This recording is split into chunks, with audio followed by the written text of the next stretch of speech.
Welcome back to another edition of The Shift. I am Catherine E. Trotter, your host. And listen, we have another phenomenal guest with us on today. David, he is the co-founder of So What Else. We're going to take a deep dive and learn about who is David and what is his organization all about and how are they making an impact in the community. So I want you to do one thing. I want you to hit the share button. I want you to send this information, send the link to someone you know, because we're about to shift this conversation to a whole nother level with David. I'm just going to read a quick intro that I found off of the website. So What Else is a 501c3 nonprofit organization dedicated to improving the lives of children and families in underserved communities across Maryland and Washington, D.C. With that being said, David, welcome. Hi, thank you for having me. It's great to be here. I'm already enjoying Absolutely. our conversation. Yes, we had a pre-conversation before the interview. I'm just grateful that you're with us on today, but also the impact that you and So What Else is making in the community. I just read a quick little snippet that you're a 501c3 organization, you're running one, you're a co-founder, but take us through the story of how So What Else got started. Yeah, I mean, I think it was, I had my journey, which had its challenges, and I was a writer in my 20s, and I landed in my late 20s, had a personal training business, and I just had a will to make a difference in the world and make my life and everything that I've been given and all the blessings and the second and third and fourth chances that I had led me to this space and place. I met my friend and we went down to New Orleans and worked on the Habitat for Humanity post Katrina. Got this feeling of maybe we can do something, and we came back to the Washington area and just sort of started asking this question: so what else can we do to help? Honestly, had no idea what we wanted to do or what that was going to turn into. It started out as a community movement um, to bring people together and get involved. It was really a research project at first. What can we do to help? We were asking ourselves that. And I just took my background of sports and yoga and leadership and, character development and stuff like that.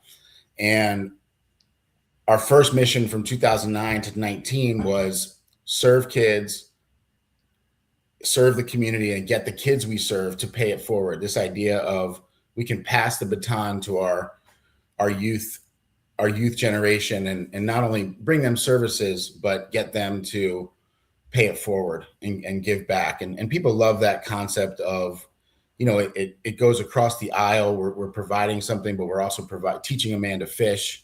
Mm-hmm. And then the pandemic hit in 2020, and there was about 10 of us sitting around in a room going, what are we, our own survival, the survival of others. Our after school classes were canceled. Our summer camps were going to probably be canceled. And we sort of went, what do we do now? And we reached out to those communities. So we provide free from 09 to 19, we provided free after school and summer camp programs. That was our predominant program service. So we reached out to those communities and said, hey, sorry, classes are canceled tomorrow, just like school. What can we do to help? And, people were scared. We were scared. And we just brought down some basic resources, some after school, art kits and waters and food in that first distribution the week of March 10th, 2020.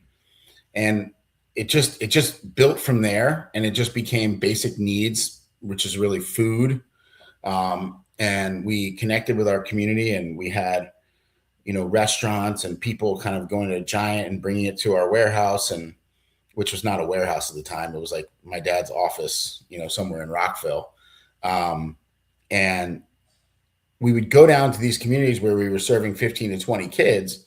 And what we saw was the whole community would start coming out to the table. What's going on here? Like, what, can I have a bag of food? And just this explosion of food movement turned us into what we are today, which is the largest food bank in Montgomery County, volume of food wise, on pace to do about 20 million pounds of food this year. So we have a three-piece mission: food and emergency resources, one, because we have a thrift shop where people can bring in their decent and above condition items and donate them, and we give them back out to the community. Two, we were able to, within a year, almost fully get back to our youth programs. So mission number two is youth development still. And then finally, we pull it all together with this beautiful tapestry of service. And that's kind of the question mark. What can you do to help? And that's sort of our belief system in what can transform society, is if we just use service as a unifier. It can unify race, religion, this, that, political spectrum, right? Because everybody says they want to serve. So let's come out and meet there and kind of use that as a powerful tool. I think it's amazing to learn about the history of any organization, because I think that tells the heart of the leaders. That also shows the why you got started. And so now it makes sense when I hear the name or see the name, So What Else? It was a question mark that y'all had. Mm-hmm. What else can we do? And I think that's a question we, myself, and anyone that's listening and watching this segment can ask ourselves: what else can we do more to help in our community, right? And so for those that's tuned in, you're tuned into The Shift. We want you to hit the share button. This conversation, I think, is going to hit home to many. And David, I just want to ask you, when you think of the shift and you think about the word shift, mm-hmm. when you shifted into being the co-founder and starting this phenomenal organization, was there something that had to shift in you personally to take on that leadership capacity? Well, I think, every day I'm shifting and evolving into a new leader. And I mentioned in our pre-conversation, our culture, we use we took a Kaizen culture from one of my mentors. And it just means incremental daily growth. And so we challenge our staff to, through the tenets of wellness and, training and preparation and, striving to be better at work, this idea that it's okay to make a mistake. We can make a mistake, but the goal is to grow. The goal as an individual, as a company, as a group, and really as society, right? And here on Earth, that's really what we want to do is grow and shift. So my challenges and my shifts really happen every day, from, things like, we have 11 trucks now. Like, I had no idea what fleet management was before that. 7 or 8 years ago, I didn't really know what HR was, so every day my level of leadership and capability, and sometimes it's just as simple as, I don't know the answer to that. I have to find a teammate. That's why, a team concept and a community concept is so important. Although it's challenging to work with others, and this is the African proverb, what it means, faster alone, farther together. And I think that that's a big challenge with our society. We hit a problem, we hit a confrontation, we go, I'm not dealing with them, I'm going to walk away. But the opportunity cost of that is huge. And so I think it's worth it. I see it every day with staff having trouble with each other, or a different community movement, and we ask ourselves, how can there be this many nonprofits? Is the needle moving? It's just the importance of working together and understanding that conflict, just like in our families, is part of the thing. It's part of the day, and we're trying to shift to get a little bit better. No, I think what you're saying, what I'm taking in of what you're saying, is even from your leadership growth from when you first started the organization, you gave very, specific examples, from the trucks to the HR example, that you grew with the process. As the organization was growing, you was growing. And I took in also, you were saying growth for you and your leadership capacity is not just a one-time thing. You stated several times it's ongoing. right? And then what you just shared about community and service and coming together. I noticed on the website it mentioned your volunteer force collectively contributed over 30,000 hours of service. And I think that just speaks right to what you're saying, coming together. And when you have those conflicts, because it's going to happen, it's life, you're working through that. And I think, I don't know, for me, it goes back to the name. So what else? So if it is a conflict, okay, so what else do we need to do to shift or fix it or whatever? I think the name that y'all call the organization is so broad that it speaks to many platforms. Yeah. Yeah. The name has been a lot of fun because it has, a little bit of mystery to it. It has, for me, it sort of ultimately embodies, Kennedy's old quote, ask not what your country can do for you. It's really ask what you can do to help. If we can meet at that place of service, and you have some segment of your being and your body and your life being devoted to serving others, this very simple concept of what can I do for other people, which can be very, very therapeutic. In my journey, where I went to from 19 to 23, I went to 4 rehabilitation centers. Ultimately, I became a drug and alcohol counselor myself, and it was in that time of helping others that I completely forgot about myself. And that's what service can also allow you to do is, I'm just going to take a break from my worrying about myself for a minute and just focus on the service of others. You get lost in the service of others. And I just think that, ultimately life can be such a gift. I mean, we see the bad news every day. We see the war, we see the suffering. But at the end of the day, it can be such a gift, but we have to make that happen. We have to bring that out, and we have to come together, and we have to not focus on the conflict or shift through that conflict to get to that place for ourselves and for other folks. No, 100%. And thank you for your transparency, because I think this show is all about, when we started the shift, is to bring on leaders who are real, leaders who have started organizations but are open and transparent, because we never know who's going to hear this segment. What would you say to that leader or that budding leader that might just be getting started, whether it's a nonprofit, whether it's a for-profit? What words of wisdom or encouragement would you say to that person just getting started? Yeah.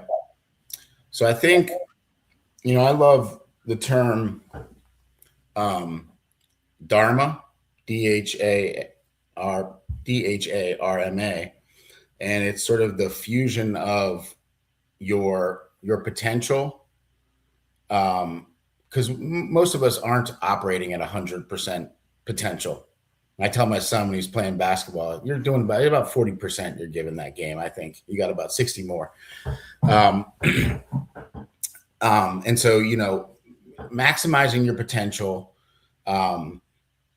connecting with your universal path. And this is, I think, the answer to your question is each person has a special gift to offer to the world. And whatever that calling is, that drive, that dream, that drive, answer that calling and go towards that, and purpose, right? Especially if it's purpose driven, and that gets back into service, right? Is if your purpose has some type of service orient to it, then you're in the right lane and you're in the right path. And so, for me, it took a long time to get there. I was writing and not finishing my books, and just sort of, these kind of nice ideas. And then with So What Else, it's been extremely, extremely dedicated and driven. And it just sort of feels like, even on a bad day, it feels like I'm in the right ship or boat or car, going to a place, because it has purpose. The purpose at the end of the day is to it's very broad, like you said with someone else. It's to provide less suffering, to provide more resources, to bring people together, to get people on their path to, becoming their best selves. So it's very imperfect, but What I'm hearing from you is when you're maybe in your beginning phases or you're about to launch out there on whatever your calling, your purpose is, or whatever it is you might be striving to do, when you step out and you couple it with the purpose, the why behind what you're doing, that is going to keep you being motivated, even though things may be imperfect or there may be challenges or whatever may happen. But if you stay focused on the purpose of why you're doing it, you can yeah. continue to move forward. Now, you just dropped something on us about your books. Now, you can't drop that and not talk about your books. So, share with us about your books. Well, I think in a way I've turned my books or my writings, my poems, my short stories into So What Else in a way. I mean, I think this is an art. That's why I love these opportunities, because it reconnects you to the why. It reconnects you to the purpose. I mean, I was writing, I remember I was working on a book called Urgency, the urgency of now, how we have to come together, we have to unite. I've just, I've always been a person that, and I think it's even become like a sort of a politically challenged thing. I'm not a big, I don't like to see color. Like I see a human being, I see human beings, and I see that, we're all suffering, and rich, poor, I just think it's the great challenge is where can we unite, and obviously like for example, being a nonprofit starter, one can guess or take an educated guess that I'm a bleeding heart liberal. I live in Montgomery County, right? But I think I would even issue the challenge to like my Montgomery County colleagues and things like that. Like, how do we reach out to people we don't completely agree with, and kind of understand? I mean, these issues are extremely nuanced and complex and things like that. So, I don't want to make it sound like I'm saying something I'm not, but ultimately the prize is peace, freedom, love, the safety of our kids. That's the big game. And so we might not get every single thing we want on the way. And so I'm just, I've worked on co-founded a Unity project, and what would that look like? And, So one of the books, and thank you for sharing that information. So one of the books that you have out now is called Urgency. Oh, I didn't finish it. It's That's what okay. I'm saying. I was a very average writer, and it's sort of, so my writing flowed into The becoming organization. humanitarian. Yeah, I was just like, Got it. Well, you know what? That's kind of poetic, because you started Mhm. writing the book Urgency, and the philosophy behind what you were putting in the book actually just manifested in real life, and you produced the organization. Exactly. Yeah. And it's been a better fit. And I sort of, I kind of watch a movie and go, oh my God, look at those credits. They made this movie for 7 years, Hmm. or they wrote this book for 7 years. The humanitarian work is a living piece of art. It's a living, it's a living thing. Right. And so, I kind of said to myself, if someone can make a movie, if someone can put all this effort into blowing up a building or doing something negative, I can put some effort into doing something super positive. So I think that just gets back to like, I mean, I think in a strange way, that's like, I'm not the most religious of people, but I think like that's whatever that is, that's a connection to this belief that we're here to bring out the best in what's being offered and to each other. So I just had to write down when you said humanitarian is a living piece of art. I've never heard of it put that way, but I think it's a beautiful way to describe doing humanitarian work. As I mentioned to you in the pre-conversation that we had, my background is as a community organizer, And I think the way you described it gives anyone a visual picture that will pop up in their mind, that when you're helping, you're lifting up, you're empowering someone, that in and of itself is a piece of art. Mm. That is, I you kind of stumped me on that. I wrote that down. So for those that are listening, for those that may say, like, I've been doing community work, I've been doing humanitarian work, and you may feel like, well, is it significant? Oh, yes, it is. You just heard David say that it is a living piece of art. So I want you to look at what you do from a completely different lens. Now, David, if somebody's just learning about your organization today, so what else? Mm. How can they support? What ways Yeah. can they contribute? Yeah, I mean, that's definitely one of the most beautiful parts about what we do is um, it is a tapestry that is growing every day, and a snowball rolling down the hill, and we want to pick up new energy and new new ideas and new supporters and new folks. And so um, we our headquarters are in North Bethesda, Maryland. um, and we're open from Monday to Saturday, serving clients all day long. Saturdays are very special days because we have between 1,000 to 1,400 cars drive through. It's really kind of a bizarre, maybe just under a festival type of environment. 150 to 200 volunteers a day. Uh, our website is sowwhatelse.org, and the whole tagline is, "So what else can we do to help?" We have loads of volunteering opportunities across Montgomery County, Baltimore, and DC, and we have a new and exciting scaling project talk about shifting and scaling and challenging yourself.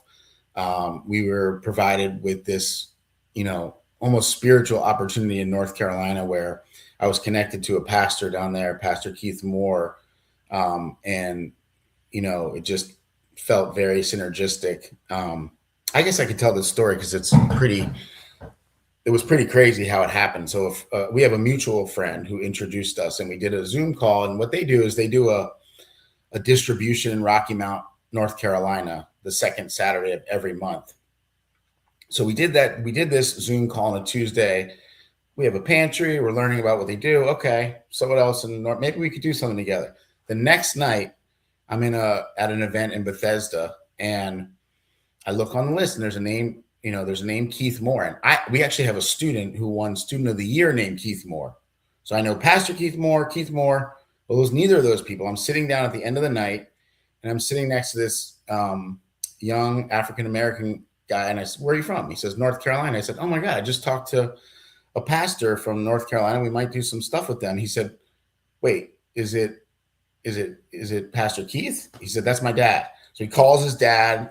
It was so weird. It was like, I have to do this again. It was, this, and to be honest, I've taken a lot of wait, why are we going to North Carolina? What are we doing there? How's this, and so, that it's been a challenging, but it's also been like a vision and a hope and a goal for me, is to see what would it look like if we could get communities across this country to ask themselves, what can we do to help? How can we bring our communities together?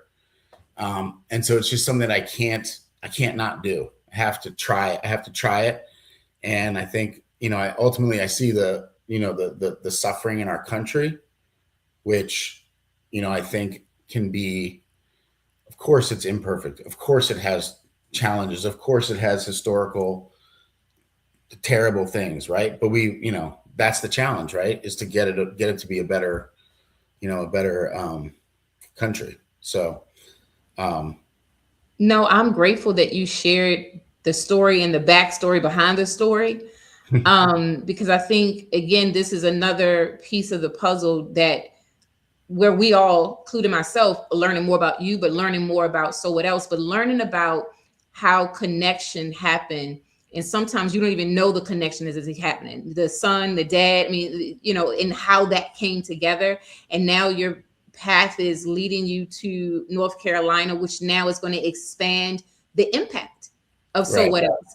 And I think as that expansion takes place going into North Carolina, that's going to help provoke others to ask themselves, so what else? And so for those that's listening to this segment, again, you're a part of the Shift podcast show. We want you to share this, but as you share, ask yourself, what else can you do? And whoever you share it to, here's a challenge. You can, when you share the link, you can put that question. So what else? They're going to be like, what is they talking about? So what else? And then tell them to click the link and listen to the segment. And David, I think it's so important to make sure that we're purpose minded. Everything that I'm hearing you talk about right now is all leads back to one word, and that's purpose.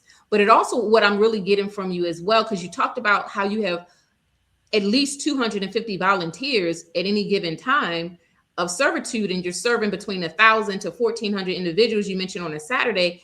That is powerful. Can you speak to that? Like, how did you get such a large volunteer base? Because I know some struggle with volunteer recruitment. Yeah. Well, I think it's just being, somewhat of an open organization and being willing to, because when you take on, new energy, you take on new energy the same way you take on, it's like my dad used to say, oh gosh, what is that line? Oh no, it's going to come back to me, but it's like when you take on more, you take on more problems. I forget it'll come to me.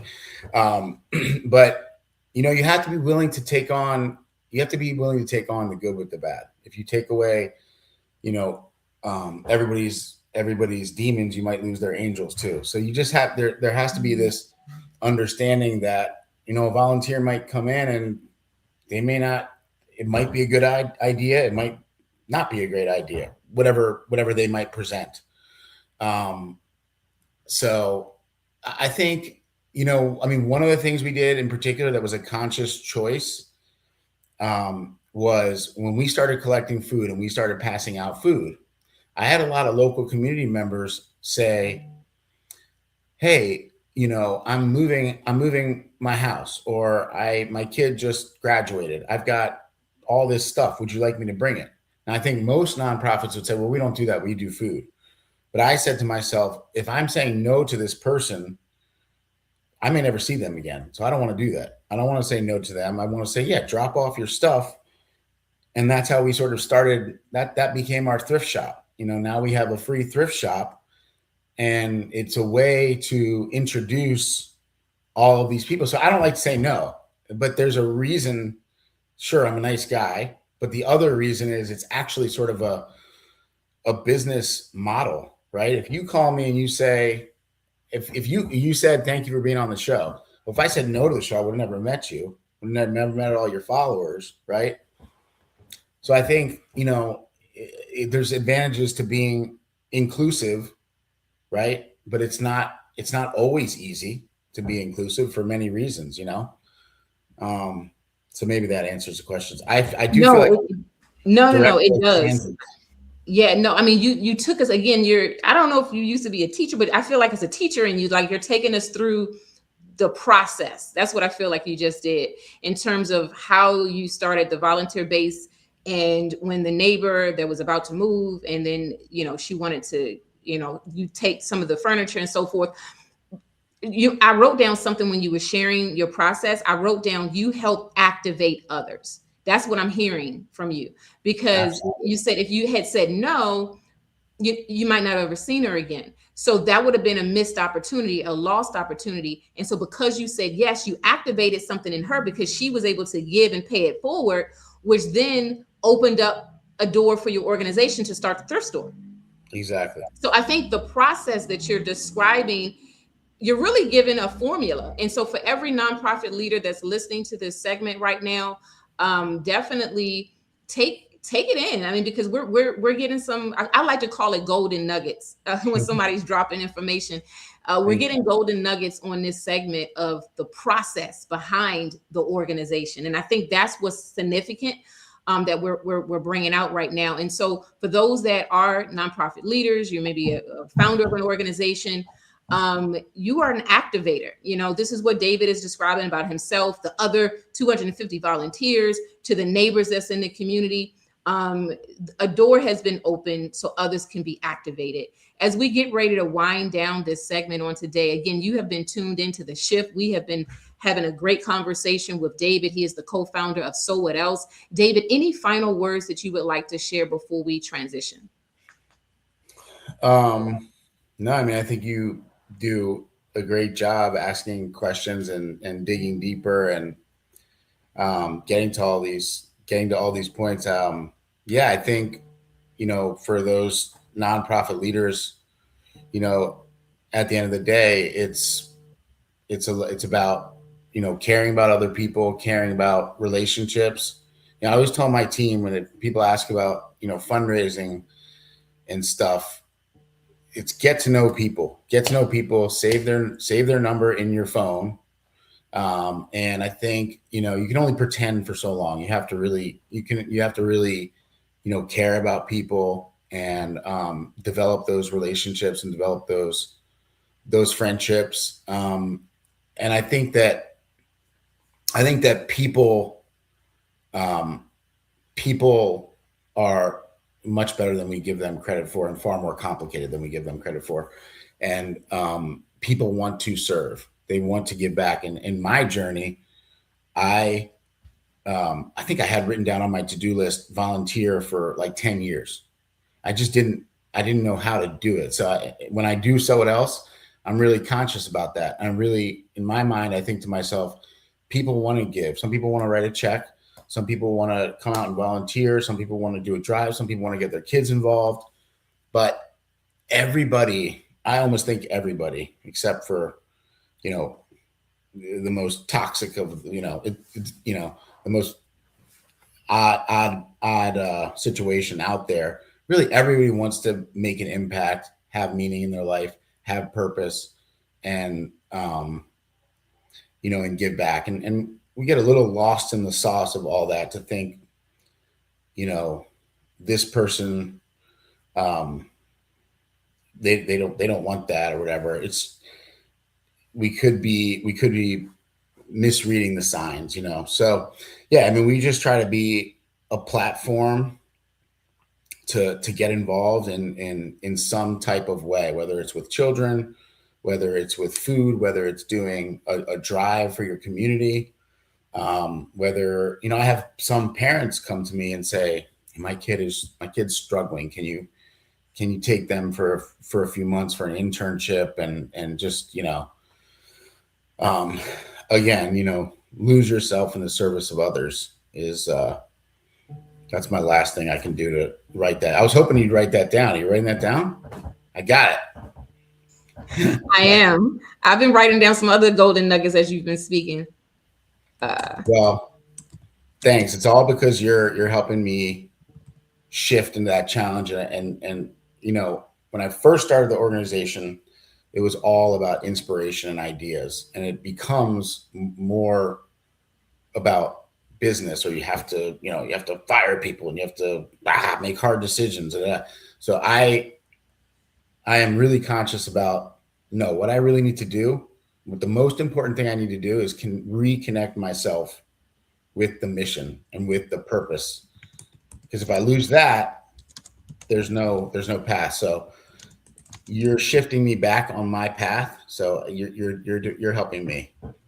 Awesome. Listen, this has been a beautiful segment. What I was writing down as you were sharing, and this is what I took when you were talking about how when you're communicating and really get to know a person in a real way. I wrote down, your people are out there. They just need to know that you exist. Because you were talking about fundraising for nonprofits. Sometimes that can even be a struggle for nonprofits. But you mentioned somebody may want to donate financially, or they may want to donate of their time. But they're out there. And so that's why I wrote down, your people are out there. They just need to know you exist. And maybe that person that you passed up could have been one of your people, but the relationship wasn't cultivated. And then, of course, I wrote down, lose yourself in the service of others, and then reconnect with the mission and purpose. And so for those of you that have been tuned into The Shift and been listening to this conversation, I know that I also have been I don't know, reminded of why we even do this shift and why we're doing what we're doing. And I think, well, there's a saying, iron sharpens iron. And that is what happened today on this segment. So for those of you that are listening, if you're in the DC area, we do have our next Points of Connection Exchange meetup in the DC area on the 29th of this month at 6:30 p.m. Go to our website, strategicseednetwork.com, click on the events tab, and you can RSVP. It is a complimentary event for other change agents to get together, connect, and just spend quality time so we can really get to know each other in an authentic way. Now, some of you see that little circle at the top, and it says Unlock 2027. Yes, we have secured the date and location for our next business conference. It's going to be on Saturday, April 17th at the BWI Marriott Hotel. We're going to have other like-minded individuals in the room where we're going to sharpen each other's iron. So you don't want to miss that as well. So go to our website, strategicseednetwork.com, click on Unlock 2027, and you'll get more information. And as we wind down, David, I just want to say thank you again. Thanks to you and to the entire team of So What Else. And now after today, I'm going to ask myself, and we're going to stimulate other people to ask, what else can we do? Thank you. Absolutely. Thank you so Have a much. great Had a rest of great your day. time. All right. Absolutely. Thank you.